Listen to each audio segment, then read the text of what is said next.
LinkedIn has rolled out a boatload of new features for creators. Find out which ones are awesome and which ones are dodgy in the episode of For Immediate Release that starts right now. Another fine podcast from the FIR Podcast Network. This is For Immediate Release, the podcast for communicators.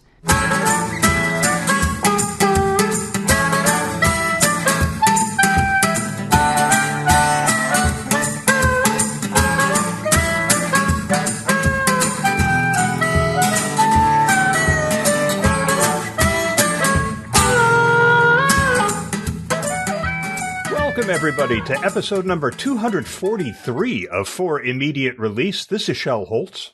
And this is Neville Hobson. In this episode, we're going to be talking about LinkedIn, who've just announced some new tools for creators, including improved content analytics. That's a great one. And updates for profile video. That was a new thing announced a little while ago.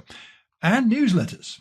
First off, let's talk about analytics. That's something I think LinkedIn has been lacking in a big way for a long time, is the depth of detail you need to understand how your content's performing.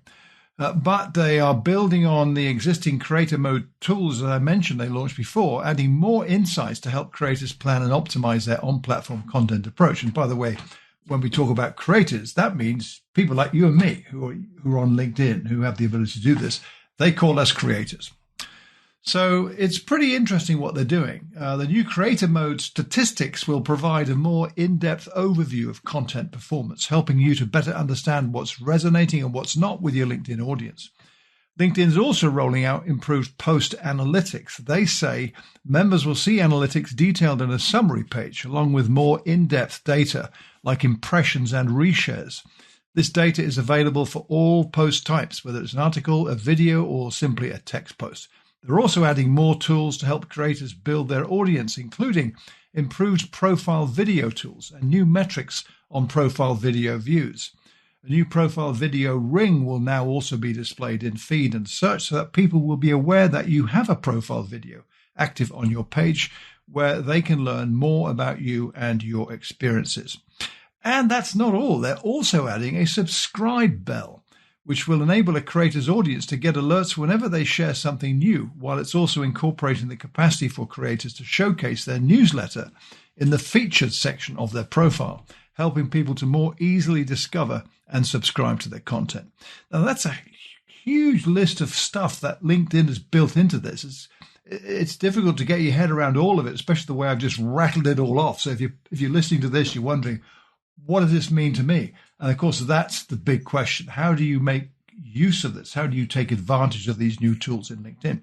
So that's kind of set the scene, Shel. I mean, you've heard of some of this stuff, and I know you're big into newsletters. You were a newsletter publisher for many years yourself. What do you reckon is the big thing out of all this smorgasbord of options that you can choose from? Sure. For me, it's the analytics. I think analytics are always valuable and useful. It enables you to make decisions about how you're going to make adjustments to what you're doing. So I'm really happy to see enhanced analytics. I think the options for people to get notifications when somebody has posted something that they follow. I mean, you already do that when you go look at notifications. This clearly is going to be something that is more in your face, that somebody you really want to read has posted something new. What's getting all the attention, though, is the newsletters. If you do a search on LinkedIn newsletters, a number of individuals and media outlets have shared articles about how you can now create a newsletter. And I am getting in my notifications a ton of invitations to subscribe to a new newsletter. And, I go and look at a lot of these because thank God they give you the opportunity to preview one without having to subscribe first. And most of them are garbage. I mean, these are people who saw, there's a new newsletter feature. I'm going to create a newsletter. And without a whole lot of thought, they did it. Now, Christopher S. Penn has taken his almost timely news, which I've been getting for years, and ported it over to this. So it's great, and I highly recommend it. It's wonderful stuff. But I think there are a lot of people creating garbage out there. And to make matters worse, they're hard to find. I went and looked at the FAQ on LinkedIn Help, and under the heading, How do I find additional newsletters? It says, we currently don't have a homepage or a search option for newsletters. If another connection or member you follow publishes a newsletter, you'll receive a notification. Also look for the trending newsletters in your network section of your My Network tab. And my answer to that is, no, I'm not going to go to that trouble to find a newsletter. I have plenty of other channels that I can find newsletters in that I don't have to do that. So I don't know. This one seems a little poorly thought out. Yeah, I've not heard much good about newsletters myself, but these are all anecdotal comments. But what I have observed is comments from people I know who talk about the sheer volume of content that's suddenly appearing because people say, hey, I can do a newsletter. And to echo your thought, Shell, I'm seeing similar views that much of it is pretty much not very good, subjectively speaking. So I've not subscribed to any of the opportunities I have had to being invited. I actually get a lot of newsletters via Substack, which I've taken a shining to.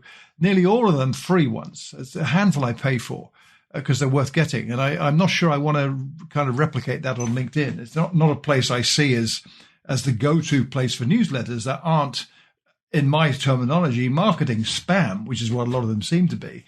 I seem to see many of them in the same vein as the kind of invitations you get to connect from somebody who just does the kind of standard template text without a personal introduction.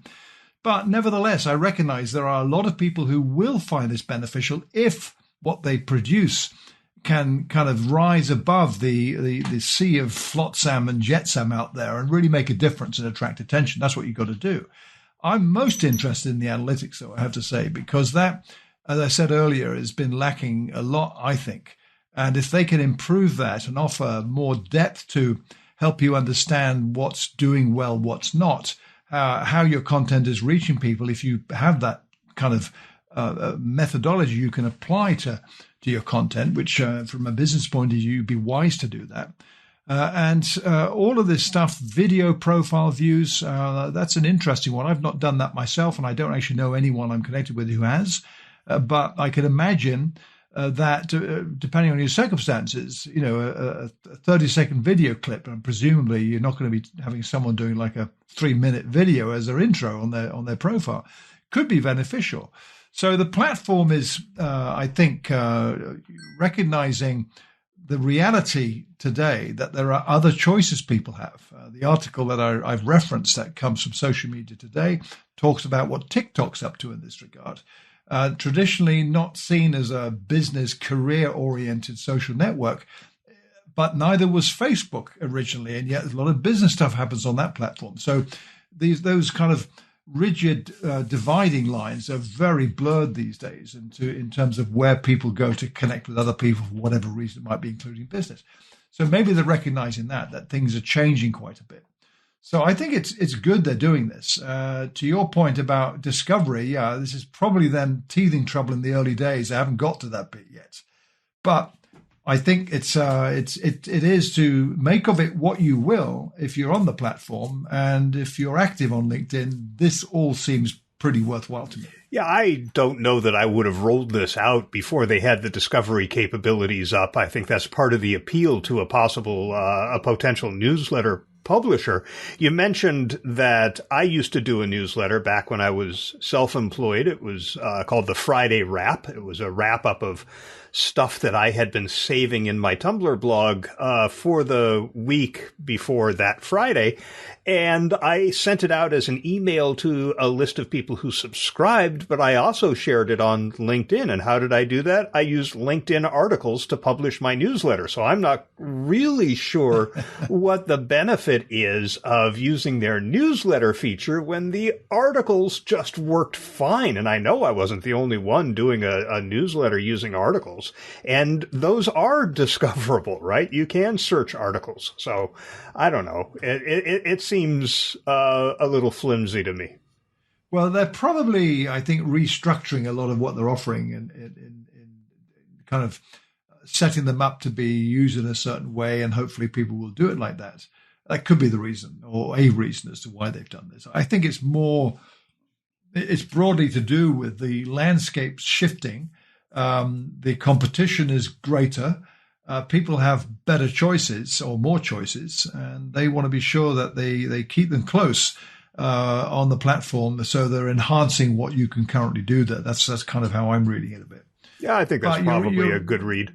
Yeah, you're right, though. The discovery thing is important. And someone like me, for instance, who's not going to do much about this because I'm not wholly convinced it would benefit me, I may well be the kind of user they might want to convince that it is worthwhile. But I don't see any activity. So it's kind of self-discovery. I read what others are saying, but nothing yet has compelled me to spend any time on finding anything worthwhile. I'm happy with my Substacks, as I mentioned. So we'll see how this goes. But it is an interesting move nevertheless. As I say, if you go back again to the analytics, that in itself is definitely worthwhile, I think. Yeah, and I haven't seen anybody with a video in their profile yet. So looking forward. I think that's an interesting idea. Short, here's who I am, sort of a video. And, you can record directly from LinkedIn, or you can upload something that's already been recorded. But I like the idea. I just haven't seen anybody take advantage of it yet. No. I'm sure they're out there. No doubt. And some will be very slick and very professional. That, to me, will be a real off-put. I want something a bit more authentic than that. Trouble is, most people aren't very good at this kind of thing. So we'll see what happens, Shell? Yeah, we certainly will. And that will be a 30 for this episode of For Immediate Release.